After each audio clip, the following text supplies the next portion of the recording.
ದರ್ಶನ್ ಅಭಿಮಾನಿಗಳೇ, ನಿದ್ದೆಯಿಂದ ಎದ್ದೇಳಿ, ದರ್ಶನ್ ಕೊಲೆ ಮಾಡಿದ್ರೆ ಅವನಿಗೆ ನೇಣಿಗಾಕಿ ಅಂತ ನಾನು ಹೇಳ್ತಿರೋದಂಥದ್ದಲ್ಲ, ಇಲ್ಲೊಬ್ಬ ವಕೀಲ ಹೇಳ್ತಿರೋವಂಥದ್ದು. ಸೊ ಅದು ಬೇರೆ ಯಾರು ಅಲ್ಲ, ಲಾಯರ್ ಜಗದೀಶ್. ರಾಜ್ಯದ ದರ್ಶನ್ ಅಭಿಮಾನಿಗಳೇ, ಕಣ್ಣು ನಿದ್ದೆಯಿಂದ ಎದ್ದೇಳಿ, ಕಮಾನ್ ಬಾಯ್ಸ್, ಗೆಟ್ ಅಪ್. ಅವ್ನು ಒಳ್ಳೆ ಇರ್ಲಿ, ನಾನು ಒಳ್ಳೆ ನಿಮ್ಮನ್ನ ಲೀಡ್ ಮಾಡ್ತೀನಿ. ಫ್ರೀಡಂ ಪಾರ್ಕ್ ಅಲ್ಲಿ ಸೋಮವಾರ ಪ್ರೊಟೆಸ್ಟ್ ಮಾಡೋಣ.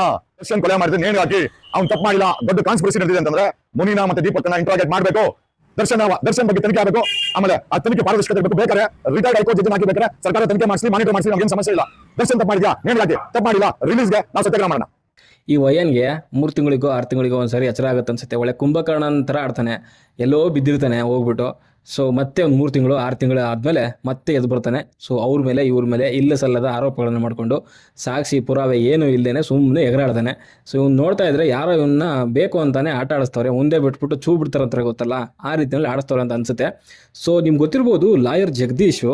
ಸೊ ಲಾಸ್ಟ್ ಟೈಮ್ ಕೂಡ ಒಂದು ಜಾರಕಿಹೊಳಿ ಅನ್ನೋ ಅವ್ರ ಕೇಸಲ್ಲಿ ಸೊ ಒಂದು ಹೆಣ್ಮಗಳಿಗೆ ನ್ಯಾಯ ಕೊಡಿಸ್ತೀನಿ, ಕೊಡಿಸ್ತೀನಿ, ಈಗ ಕೊಡಿಸ್ತೀನಿ ಅಂತ ದೊಡ್ಡ ಡೈಲಾಗ್ಗಳನ್ನ ನೋಡಿಕೊಂಡು ಪೇಪರ್ಗಳನ್ನ ತೋರಿಸ್ಕೊಂಡು, ಸೊ ಅದಾದಮೇಲೆ ಕೇಸ್ ಏನಾಯಿತು ಅಂತ ನಿಮ್ಗೆ ಗೊತ್ತಿರುವಂಥ ವಿಚಾರ, ಏನು ಪ್ರೊಡ್ಯೂಸ್ ಮಾಡಿಲ್ಲ, ಸುಮ್ಮನೆ ಎಲ್ಲ ಬೋಗಸ್ ಅಂತ ಸೊ ಮುಗ್ದೋಯ್ತು. ಆಮೇಲೆ ವಕೀಲರ ವಿರುದ್ಧನೇ ರೊಚ್ಚಿಗೆದ್ಬಿಟ್ಟ.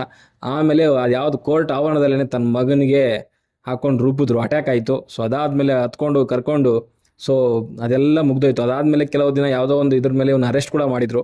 ಸೊ ಈ ಥರದ ವಿಷಯಗಳಲ್ಲಿ ಮತ್ತೆ ಇವಾಗ ಬಂದಿದ್ದಾನೆ ವಿಷಯಕ್ಕೆ.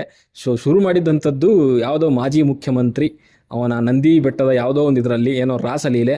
ಸೊ ಅದೆಲ್ಲ ವಿಷಯ ಬಂತು. ಯಾವುದೋ ನಟಿ ಇದ್ದಾರೆ ಆಂಧ್ರದಿಂದ, ತೆಲುಗು ನಟಿಯರು, ಹಾಗೆ ಹೀಗೆ ಅಂತೆಲ್ಲ ಬಂತು. ಸೊ ನಿಮ್ಗೆ ಗೊತ್ತಿರುತ್ತೆ ಆಲ್ರೆಡಿ ಅದು ಯಾವ ಮಾಜಿ ಮುಖ್ಯಮಂತ್ರಿ ಬಗ್ಗೆ ಮಾತಾಡ್ದ ಅಂತ.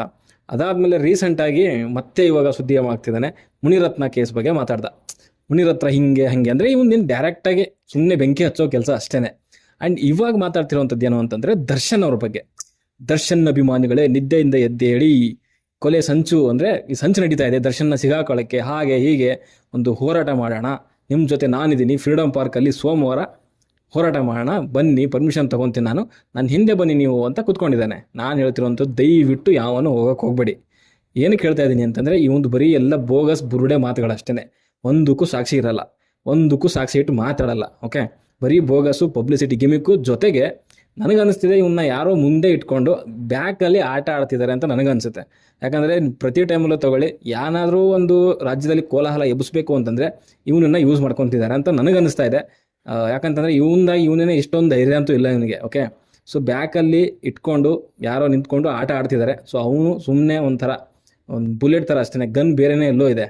ಓಕೆ, ಇದು ಮಾತ್ರ ಸತ್ಯ. ಆ್ಯಂಡ್ ದರ್ಶನ್ ಅಭಿಮಾನಿಗಳೇ, ನೀವು ಅದೇನು ತನಿಖೆ ಆಗ್ತಿದೆ ಆರಾಮಾಗಿ ಹೋಗ್ತಾ ಇದೆ, ಅದ್ರ ಪ್ರಕಾರ ಅದು ಹೋಗಲಿ. ಓಕೆ, ಬಟ್ ನೀವೇನಾದರೂ ಸುಮ್ಮನೆ ಅನಾವಶ್ಯಕವಾಗಿ ಹೋರಾಟ ಅದು ಇದು ಸ್ಟ್ರೈಕು ಅಂತ ಹೋದರೆ ನಿಜವಾಗ್ಲೂ ಹೇಳ್ತೀನಿ ಕೇಳಿ, ದರ್ಶನ್ ಅವ್ರಿಗೇ ಪ್ರಾಬ್ಲಮ್ ಆಗುತ್ತೆ, ಬೇಡ. ಓಕೆ, ನಾನು ಹೇಳ್ತಾ ಇದ್ದೀನಿ ಕೇಳಿ. ಇವರು ಸುಮ್ಮನೆ ಪ್ರವೋಕ್ ಮಾಡ್ತಾರೆ ಅಷ್ಟೇ ನಿಮಗೆ. ಅದು ಆರಾಮಾಗಿ ತನಿಖೆ ಏನಾಗ್ತಿದೆ ಅದು ಆಗುತ್ತೆ. ಅದರಲ್ಲಿ ಮುನಿರತ್ನಂದು ತಂಗಿ ಮಗನ ಬೇರೆ ಕೈ ಬಿಡೋದು ಅಂತ ಹೇಳ್ತಿದ್ದಾರೆ. ಅದೇನೇ ಇದ್ರೂ ಕೂಡ ತನಿಖೆ ಆಗ್ತಿದೆ. ಆ್ಯಂಡ್ ಇದ್ರ ಟ್ರಾನ್ಸ್ಪರೆನ್ಸಿ ಬೇಕು ಅಂತಾನೆ ಇಡೀ ಚಾರ್ಜ್ ಶೀಟೇನೇ ಆ ಮೀಡಿಯಾಗೆಲ್ಲ ಸಿಕ್ಕಿದೆ. ಇನ್ನೆಂಥ ಪೊಲೀಸರು ಇನ್ನೇನು ಟ್ರಾನ್ಸ್ಪರೆನ್ಸಿ ಬೇಕು? ಪಾರದರ್ಶಕತೆ ಕಂಪ್ಲೀಟಾಗಿದೆ. ಓಕೆ, ನೀವು ಅದೆಲ್ಲ ಬಿಟ್ಬಿಡಿ, ತಲೆ ಕೆಡಿಸ್ಕೊಳ್ಳೋಕೆ ಹೋಗ್ಬಿಡಿ, ಇನ್ನೇನೋ ಹೇಳ್ತಾನೆ. ಸೊ ಅದರಿಂದ ನೀವು ಪ್ರವೋಕ್ ಆಗಿ ಸುಮ್ಮನೆ ಹೋರಾಟ ಅದು ಇದು ಅಂತ ಹೋದರೆ ನಿಜವಾಗ್ಲೂ ಹೇಳ್ತೀನಿ ಹೇಳಿ, ಸುಮ್ಮನೆ ದರ್ಶನ್ ಸರ್ಗೆ ಪ್ರಾಬ್ಲಮ್ ಆಗುತ್ತೆ. ಅದೆಲ್ಲ ಮಾಡುವಂಥ ಅವಶ್ಯಕತೆ ಏನಿಲ್ಲ.